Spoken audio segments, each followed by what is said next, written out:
Good morning, everyone. Today is our new chapter, Weather and Water. आज हम इस chapter के बारे में पढ़ेंगे कि आज जो वेदर होता है, ठीक है, और वाटर, इसके बारे में पढ़ेंगे कि हमारा मौसम कैसे बदलता है, क्या क्या होता है इसमें, ठीक है, इस सब के बारे में हम डिस्क्राइब करेंगे। सो हम स्टार्ट करते हैं, आप इसे अच्छे से पढ़िएगा।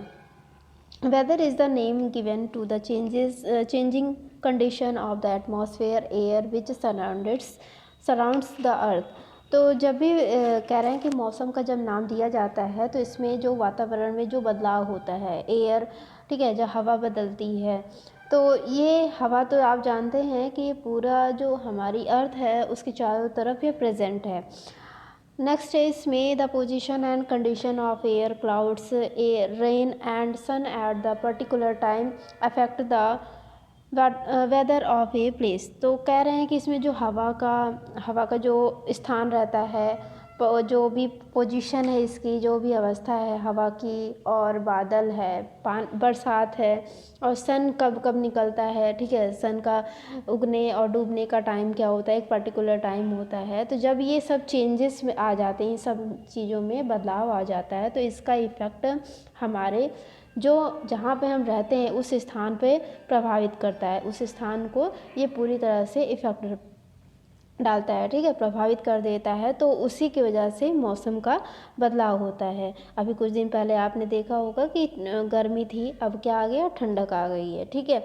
तो इसी तरह इसमें कह रहे हैं कि जहाँ पे हम रहते हैं, जब उस स्थान में थोड़ा सा बदलाव आ जाता है, ठीक है, तो इसी तरह से इसको वेदर कहा जाता है। नेक्स्ट है the sun plays an important role in causing changes in weather. तो कह रहे हैं सन का भी बहुत इंपॉर्टेंट रोल होता है जिसके कारण कोई भी मौसम बदलता है। As the earth moves around on its axis, different part are tilt towards the sun for a few months at the time. तो कह रहे हैं कि जैसे जैसे अर्थ जो मूव करती है अपने एक्सिस पर, अपनी धुरी पर जब घूमती है, तो उसका अलग अलग भाग, ठीक है, उसका अलग अलग भाग सूर्य की तरफ क्या होता है, झुक जाता है। टिल्ट मीन्स होता है झुक जाना। तो सूर्य की तरफ जब झुक जाता है कुछ महीनों के लिए, कुछ महीनों के समय पर झुक जाता है, तो क्या होता है, the parts living towards the sun are warm. तो जो पार्ट्स सन की तरफ रहता है तो वहाँ पे वार्म रहता है, यानी कि गर्मी रहती है, जबकि the parts living away the are cooler. तो कह रहे हैं जो पार्ट्स उससे दूर हट जाता है, यानी सूर्य की तरफ नहीं रहता, तो वहाँ पे ठंडक आ जाती है। Weather is a part of nature. जो मौसम है वो प्रकृति का ही एक भाग है। इट इज़ एवरीवेयर, या हर जगह पर है। Weather is not the same everywhere. मौसम एक जगह का सेम नहीं रहता है। अभी यहाँ पर ठंड है तो विदेश में क्या होगा, वहाँ पे क्या होगी, गर्मी होगी, ठीक है। तो ऐसे ही हर जगह का मौसम एक जैसा नहीं रहता है, चेंजेस होते रहते हैं। Weather is a different at different parts of the earth. तो जो मौसम है वो अलग अलग होता है, और पृथ्वी के जितने भी भाग होते हैं वहाँ पर भी डिफरेंट होता है। Weather change itself. वेदर क्या होता है, खुद में भी बदलाव लाता है। Sometimes it is hot, sometimes it is rainy, sometimes it is cold and so on. इसी तरह कह रहे हैं कि कभी गर्म रहेगा, कभी बरसात आएगी, कभी ठंडक आएगी, ऐसे ही ये कंटिन्यू चलता रहता है। We have different weather is different season. Scientist study the weather and gives information about it.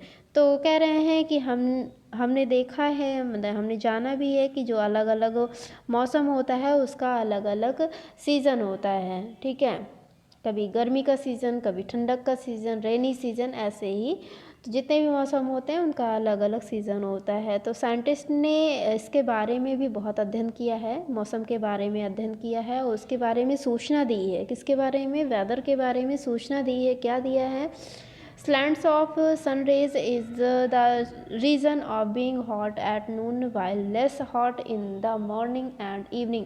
तो कह रहे हैं कि जो सूर्य की रेखाएं होती हैं, यानी सूर्य की किरणें जो होती हैं, जब वो तिरछी पड़ती हैं, जिसके कारण दोपहर में क्या होता है, गर्म रहता है। जो दोपहर यानी कि जो दोपहर का समय रहता है वो गर्म रहता है, जबकि हमारा जो मॉर्निंग रहता है, मॉर्निंग का टाइम और इवनिंग का टाइम वो उतना गर्म नहीं रहता है, यानी कि थोड़ा सा ठंड रहता है।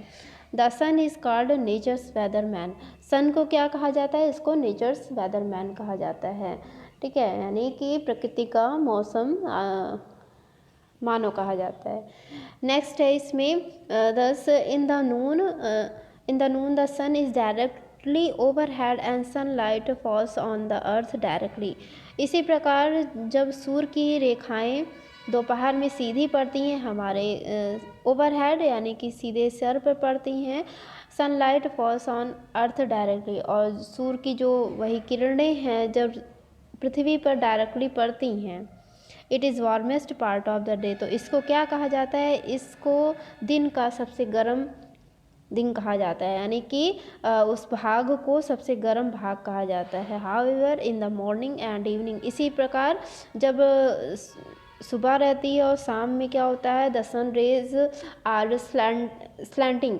तो जो सन रेज होती हैं जब उनकी सन रेज तिरछी पड़ती हैं, इनकी रेखाएं जब तिरछी पड़ती हैं तो उतना गर्म नहीं रहता है, ठीक है, यानी कि वो दिन वो टाइम उतना गर्म नहीं रहता है। कब? मॉर्निंग और इवनिंग में, क्योंकि सूर्य की रेखाएं क्या होती हैं? वो तिरछी पड़ती हैं और दोपहर में सीधी पड़ती हैं। Therefore it is not hot it is not so hot at that time. तो इसी प्रकार कहा गया है कि जो हर समय गर्म नहीं रहता है। डू यू नो, क्या आप जानते हैं? Sand can soak up to 75% of heat of the sun while snow can absorb only 25%। आप जानते हैं कि जो बालू होती है वो 75% हीट जो सन की जो ऊर्जा रहती है उसमें रहती है उसको हीट कर ले, यानी उसको अब्जॉर्ब कर लेता है, सोखता है जो बालू रहता है, ठीक है। तो 75% तक क्या होता है कि वो गर्मी को सोख लेता है, जबकि जो स्नो होती है यानी बर्फ़ होती है वो केवल 25% ही उसको सोख पाती है। नेक्स्ट है इसमें सम फैक्ट अबाउट एयर। अब इसमें कह रहे हैं कि कुछ हवा के बारे में कुछ तथ्य है उसके बारे में बताया गया है।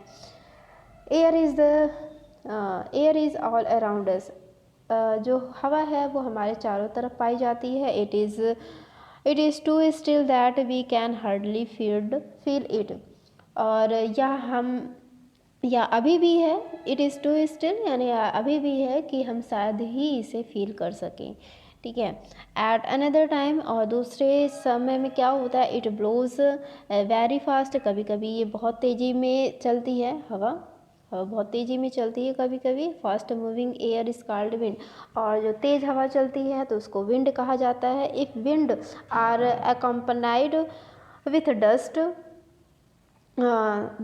Dust they are called dust storm. Accompanied means होता है एक साथ में, मतलब इसके साथ में, डस्ट के साथ में या धूल मिट्टी के साथ में जब हवाएं चलती हैं तो इसको डस्ट स्टॉर्म बोला जाता है, ठीक है, धूल भरी आंधी जिसको बोलते हैं।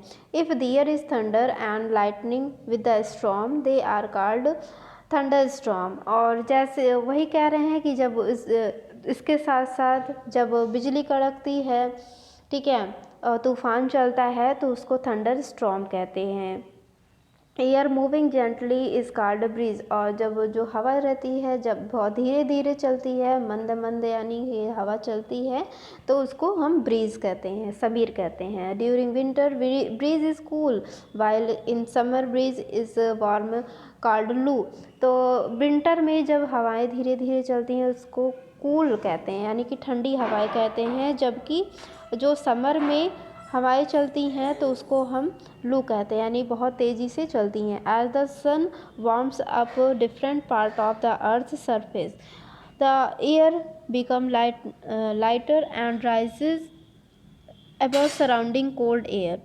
तो इसमें कह रहे हैं जब सूर्य है पूरी तरह से गर्म हो जाता है, अलग अलग भागों में जब वो गर्मी प्रदान करता है, पृथ्वी के सतह पर अलग अलग भागों पर जब गर्मी देता है तो एयर बिकम्स लाइटर। तो जो हवा होती है वो हल्की हो जाती है, ठीक है, धीरे धीरे चलने लगती है। राइजेस अब सराउंडिंग कोल्ड। और उसी के ऊपर क्या होता है कि ये हवाएं जो होती हैं वो ठंड चलने लगती हैं। और दूसरे जब जगह इन अदर प्लेसेस जब दूसरे स्थान पे क्या होता है, the air cools become heavier and sink. और ये क्या हो जाती हैं, बहुत भारी मात्रा में चलने लगती हैं और वहीं पे ज़्यादा मतलब उसी पे कह सकते हैं कि डूब जाती हैं, ठीक है, उसी स्थान पे ही रह जाती हैं वहाँ की हवाएं, यानी ठंडी हवाएं वहीं पे ही रह जाती हैं। कहीं पे ठंडी हवाएं रह जाती हैं, कहीं पे गर्म हवाएं। नेक्स्ट है इसमें air from over the water comes inland to replace the rising air, this is called sea breeze. Air जो है जब पानी के ऊपर से, ठीक है, पानी के ऊपर से जब जाती हैं inland to replace the rising air, तो वही कह रहे हैं कि रिप्लेस कर देती हैं उस जगह को, मतलब उस ज़मीन को छोड़ के जब पानी के ऊपर के से जाती हैं तो क्या कहा जाता है, यानी कि उनको this is called sea bridge, तो उनको समुद्री हवाएं कहा जाता है, ठीक है। जब पानी के ऊपर से जाएंगी ठंडी ठंडी हवाएं आएंगी तो उनको सी ब्रीज कहा जाएगा, ज़मीन वाली सतह को छोड़कर जब वो पानी की सतह से जाती हैं। At night things are reversed, और ऐसे ही रात में क्या होता है कि इसका अपोजिट होता है। थिंग्स जो चीज़ें होती हैं वो मूव करती हैं अब बैकवर्ड में, यानी पिछले फिर से ऐसे ही चलने लगता है। The land cools down quickly while the water stay warmer, और जो लैंड होता है यानी जो ज़मीन होती है वो जल्दी से ठंड पड़ जाती है, ठीक है। वाइल द, जबकि जो वाटर रहता है वो देर तक वो गर्म रहता है। अब पानी पर अगर सन की जो रेस पड़ती हैं तो वो थोड़ा देर तो वो गर्म रहेगा, लेकिन जो ज़मीन रहती है वो जल्दी ही ठंड पड़ जाती है, क्योंकि क्या है कि वो एब्जॉर्ब कर लेता है। जो ज़मीन है वो सन लाइट को एब्जॉर्ब करता है, लेकिन वाटर एब्जॉर्ब उतना नहीं कर पाता है। नेक्स्ट है high pressure is formed over the land and low pressure from over the water, so air flows off shore, this is called land breeze. तो हाई प्रेशर पे जब चलती हैं ज़मीन इसका मतलब ये है कि जब ज़मीन पर, ठीक है, बहुत ज़्यादा मात्रा में हवाएं चलती हैं, और जब लो प्रेशर पे जब इसको कम दाब मिलता है ज़मीन पर, जब इसको ज़्यादा दाब मिलेगा तब ये लैंड ब्रीज कहलाएंगी। अब जब लो पर चलेंगे तो ये ठंडी हो जाती हैं। तो उसी तरह कह रहे हैं एयर फ्लोज ऑफ शोर, तो हवाएं जो होती हैं वो उनसे दूर हो जाती हैं, किससे, जो तटीय होते हैं यानी समुद्र की जगहों से ये दूर हो जाती हैं, ठीक है। तो इसको क्या कहा जाएगा, इसको लैंड ब्रीज कहा जाता है, इनको ज़मीन की हवाएं कहा जाता है, ठीक है। जैसे कि वो वहाँ से हट के, यानी कि समुद्री एरिया से हट के या वाटर सरफेस रहता है वहाँ से हट के ये लैंड पे आ जाती हैं, ज़मीन पे आ जाती हैं, तो हमारे तक पहुँचाती हैं। तो इसी तरह इसमें इसको बताया गया है। एयर हैज़ प्रेशर, कह रहे हैं इसमें अब जो एयर होती है उसमें भी प्रेशर होता है, यानी दाब होता है। अब इसमें बताएंगे कि कैसे होता है, एक एक्सपेरिमेंट दिया गया है। Air pushes on all surface that it touches air has pressure. Air में जब दबाव पड़ता है, यानी जब उसको धकेला जाता है, मतलब हर तरफ से जो भी उसकी सतह रहती है, जब यहाँ हम टच करेंगे तो उस पर क्या होता है, प्रेशर जब डालते हैं तो इसको लगता है कि प्रेशर। अब कैसे पहचानेंगे कि वो एयर पे हम प्रेशर डाल रहे हैं, अभी इसमें एक एक्सपेरिमेंट बताएंगे कि क्या है इसमें। Let us see it with A small experiment, कुछ एक छोटा सा एक्सपेरिमेंट करते हैं, इससे पता चलता है कि हवा में भी दाब होता है।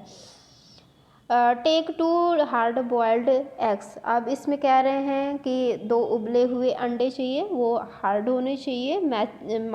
Matches paper towel small jar big enough to let the eggs pass through thin wooden board. तो इसमें इतनी चीज़ों की ज़रूरत है, माचिस की तीली, पेपर, टॉवल, स्मॉल जार होना चाहिए जिसमें कि वो फिट हो जाए, जो एग है उसमें पूरी तरह से आ जाए, ठीक है, और वुडन बोर्ड चाहिए। अब इसमें है क्या प्रोसीजर, अब इसके क्रियाकलाप करते हैं। क्या होता है, टेक 2 बॉयल्ड एग, इसमें लेते हैं दो एग लेते हैं, बॉयल्ड किए हुए एग, पील बोथ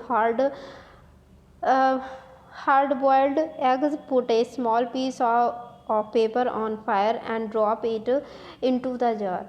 अब कह रहे हैं उसके छिलके के सहित जो अंडे रहेंगे उसके साथ लेते हैं और क्या करते हैं, इसमें जो पेपर लिया है, छोटा सा जो पेपर का टुकड़ा है, उसमें फायर लगा दिया। उसके बाद उस फायर वाले जो फायर लगा हुआ है, ठीक है, जो कागज़ का टुकड़ा है, ठीक है, उसको हम क्या करेंगे, उसको जार के अंदर डाल देंगे फायर लगाते ही, ठीक है, उसको जार के अंदर डाल देंगे। Place 1 hard boiled egg gently on the opening of the jar. अब कह रहे हैं कि जो एक एग होगा, ठीक है, हार्ड एग होगा, उसको धीरे धीरे क्या करते हैं कि जार के ऊपर जो उसका ओपनिंग एरिया है, ठीक है, टॉप पर क्या करेंगे, उसको रख देंगे, एग को रख देते हैं। क्या होता है, व्हाट हैपन्स, क्या होता है, द एग में डांस और shake on the top of the jar. तो जो एग होता है वो डांस करता है, यानी कि वो घूमता रहेगा, डांस करेगा या हिलेगा। जो जार का ऊपर का मुंह है, ठीक है, उसके ऊपर रखेंगे तो वो एग है वो डांस करेगा या वो शेक करेगा। देन यू विल फाइंड, किस वाला कौन सा करेंगे, जिसमें हमने जो कागज़ का टुकड़ा जिसमें हमने आग लगाई थी उसको उस वाले पर ही रखेंगे, ठीक है। तो इस तरह इसमें बताया गया कि वो डांस करेगा या शेक करेगा। Then you will find the egg will appear to be pulled into the jar after the heated air from the fire has contracted. Why does this happen. अब इसमें क्या, तब क्या होगा कि देखेंगे आप, जो एग है वो उस जार के अंदर पूरी तरह से चला गया है, पुल्ड, यानी उस हवा ने उसको खींच लिया, ठीक है, और जो हीटेड एयर थी यानी गर्म हवा ने उसको अंदर में खींच लिया, उस एग को खींच लिया। और फायर हैज़ कंट्रैक्टेड, अब वो तो पूरी तरह से सिकुड़ गई थी, मतलब वो आग बुझ गई लेकिन गर्म हवा उसके अंदर है, उस जार के अंदर है। तो इसके बाद क्या होता है, this happen because as the air was heated it began to expand. तो यह इसलिए हुआ क्योंकि जो एयर थी वह हीटेड थी, यानी कि गर्म हवा थी, और ये शुरू में ही एक्सपेंड होने लगी, यानी फैलने लगी। उसको कहीं जगह मिली नहीं तो वो पूरी तरह से फैलने लगी। कहीं ना कहीं से तो एयर को निकलना ही है, नहीं तो जार फूट जाएगा, ठीक है। तो वो पूरी तरह से फैलने लगी जो एयर थी। जब तक उसको जो एग था, जब तक उसको अंदर नहीं करेगी वो हवा बाहर नहीं निकल पाएगी। तो इसी तरह कह रहे हैं कि एक्सपेंड हुई, शुरू हो गई, एक्सपेंड यानी फैलना शुरू हो गई। Some of the air escaped causing the egg to wobble. इसमें कह रहे कुछ हवा जो हो के बाहर निकल गई, किसके कारण, क्योंकि जो एग है वो वोबल करने लगा, यानी डगमगाते हुए वो अंदर चला गया। When the fire extinguishes the air began to cool and contract, the egg goes in the jar। तो एक है, जब आग बुझ गई, ठीक है, तो हवा क्या हुई, धीरे धीरे ठंडक उसको मिलने लगी, यानी ठंड होना शुरू हो गई और वो सिकुड़ने लगा। द एग, हाँ, तो इसी तरह कहे गए, उसमें कहा गया कि जो एग था वो जार के अंदर चला गया। There is less air in the air jar then it is outside. The greater air pressure on the outside pushes the egg into the jar. अब ये कह रहे हैं कि जो कम हवा थी जार के, जो कम हवा थी यहाँ पे, जो कम हवा थी जार के पास में, तो वो बाहर निकल गई, ठीक है, और बाहर से, ठीक है, जो जार था, जार के बाहर से जो भारी मात्रा में, ज़्यादा मात्रा में जब एयर का प्रेशर पड़ा, किस पे, उस जार पर, जब बाहर से एयर का प्रेशर पड़ा तब क्या हुआ, वो एग उसके अंदर चला गया, यानी उस हवा ने, गर्म हवा ने उसको खींच लिया। तो इसी तरह इससे बताया गया कि एयर भी क्या है, दबाव डालती है, ठीक है, प्रेशर डालती है किसी न किसी चीज़ पे। एयर में भी क्या होता है, प्रेशर होता है, ठीक है। तो इसमें ये बताया गया है कि ये एयर था। अगर आपको इसमें जो भी ना समझ में आया होगा तो आप हमसे पूछ लीजिएगा, कमेंट बॉक्स में बता देंगे फिर से एक्सप्लेन करके। नेक्स्ट है, डू यू नो, क्या आप जानते हैं, the study of weather is called meteorology. Weather is always changing. तो जो मौसम का अध्ययन किया जाता है उसको मेटेरोलॉजी कहते हैं, और वेदर क्या होता है, हमेशा ये बदलता रहता है। नेक्स्ट है इवापोरेशन। इवापोरेशन क्या होता है, इसमें संघनन होता है, वाटर को एब्जॉर्ब कर लेता है। जो सन की रेज होती है, सन रेज होती हैं यानी सनलाइट होती है, वो एब्जॉर्ब कर लेती है वाटर को। Change of water into water vapour is called evaporation. तो वाटर का जो पानी होता है, पानी का जलवाष्प में बदलना इवापोरेशन कहलाता है। It takes place at any temperature, या किसी भी टेम्परेचर को किसी भी जगह का ये ले लेता है। ठीक है, कहीं भी अगर इसको टेम्परेचर मिलता है तो ये तुरंत क्या कर लेता है, अब्जॉर्ब कर लेता है। Higher the temperature faster the evaporation. अब जैसे टेम्परेचर अगर ज़्यादा होगा तो इवापोरेशन बहुत तेज़ी से होता है। एग्ज़ाम्पल बताते हैं क्या है। जैसे आपने गैस पे पानी रखा बॉयल्ड होने के लिए, तो क्या हुआ, धीरे धीरे वो बॉयल्ड होने लगा बहुत तेज़ी से, और उसका भाप भी बनने लगी, वाटर वेपर बनने लगा। ठीक है, तो यही है वाटर वेपर। जैसे जैसे हमने टेम्परेचर ज़्यादा किया, ठीक है, तो वो भाप और तेज़ी से ज़्यादा बनने लगी, और धीरे धीरे पानी ख़त्म हो जाता है और वो भाप बन जाता है। ठीक है, तो इसी प्रोसेस को हमने क्या कहा, इसको हमने इवापोरेशन कहा। जैसे जैसे टेम्परेचर हम और ज़्यादा करेंगे उतनी तेज़ से इवापोरेशन और जल्दी होगा। Evaporation is the fastest when the water is boiling. तो इवापोरेशन वही है कि कहा गया कि ये इतनी तेज़ी से होगा जितनी तेज़ी से पानी खौलेगा, उबलेगा। नेक्स्ट है इफ़ेक्ट्स ऑफ इवापोरेशन। अब कह रहे हैं इवापोरेशन का प्रभाव क्या पड़ता है। ठीक है, संघनन का प्रभाव क्या पड़ता है। If temperature affect the speed of evaporation. अब टेम्परेचर ही प्रभावित करता है कि इवापोरेशन कितनी तेज़ी से हो रहा है। ठीक है, जितना टेम्परेचर हम तेज़ी से कर देंगे, तापमान जितना तेज़ी करेंगे, जितना तेज़ उसको हीट देंगे, उतना ही तेज़ी से इवापोरेशन होगा। If the temperature is high, अगर हमने टेम्परेचर को हाई पे रख दिया, यानी कि बहुत ज़्यादा उच्च तापमान दिया, ठीक है, वाटर को मैंने ज़्यादा टेम्परेचर दिया, इवापोरेशन इज़ फास्ट, तो क्या होगा, इवापोरेशन और तेज़ी से होगा, जलवाष्प और तेज़ी से बनेगा। Hotter the temperature fastest the evaporation. तो टेम्परेचर क्या है, जितना ज़्यादा गर्म रहेगा उतना तेज़ी से इवापोरेशन भी होगा। Since evaporation occurs at the water surface naturally, there will be more water lost by evaporation when the surface area is large. तो इसमें वही कह रहे हैं कि जैसे जैसे इवापोरेशन होता है तो वाटर जो सरफेस होता है, यानी पानी की जो सतह होती है, वो कम होती चली जाती है। सामान्यतः ऐसे ही नेचुरली कह रहे हैं कि जितना ज़्यादा इसमें होता है कि वाटर का जो लेवल होता है वो लॉस होता है, यानी कि कम होता चला जाता है। इवापोरेशन के दौरान क्या होता है, जो वाटर लेवल रहता है वो कम हो जाता है, यानी वाटर का लॉस होता है। व्हेन द सरफेस इज, अगर वो सतह बहुत ज़्यादा बड़ी है, यानी कि अगर नदी है, तालाब है और समुद्र है, तो यहाँ सब पे बहुत तेज़ी में इवापोरेशन होता है। और किसके थ्रू होता है, ये सनलाइट के थ्रू होता है। सनलाइट वाटर पे अपनी जो सनलाइट उस पर पड़ता है तो डायरेक्ट उनसे हो जाता है, इवापोरेट हो जाता है, वाटर इवापोरेट हो जाता है। ठीक है, तो ऐसे ही इसमें बताया गया। नेक्स्ट है air which contains enough water is damp, we say it is humid. तो जो एयर होती है, एयर में भी क्या होता है, उसमें air which contains enough water vapour is damp. तो एयर में भी क्या होता है, इसमें काफ़ी मात्रा में पानी होता है। ठीक है, और इसमें क्या होता है कि ये वाटर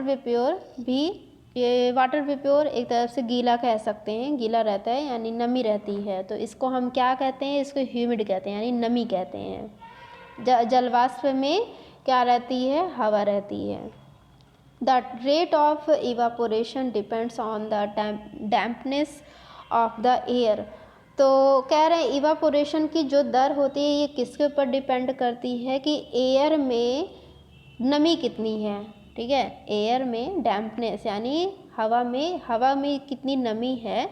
ठीक है, उसकी वाटर वेप्योर की कितनी है, रेट है, इस तरह उसको हम पहचानते हैं। It is faster when the air is dry, या और तेज़ होगा जब हवा ड्राई रहेगी, यानी कि जब हवा ड्राई रहती है तो इवापोरेशन और तेज़ी से होता है। Wind blows away the water vapour and keep the air dry.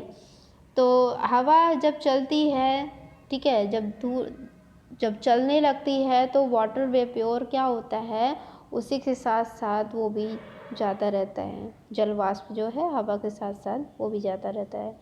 उसी को कहते हैं ह्यूमिड कहते हैं, यानी ह्यूमिडिटी कहते हैं, आर्द्रता कहते हैं। ठीक है, और इसी तरह एयर ड्राई रहती है। So evaporation is evaporation is faster when it is windy. The amount of water vapor in air is called humidity. So जो evaporation होगा यानी संघनन होगा, ठीक है, हाँ, तो ये जितना तेज़ी से होगा, हवाएं जो होंगी उतना, जितना हवाएं तेज़ी से चलेंगी उतना तेज़ी से होगा।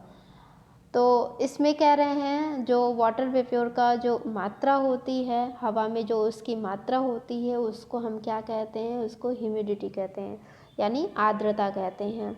इवापोरेशन कब होता है बहुत तेज़ी से?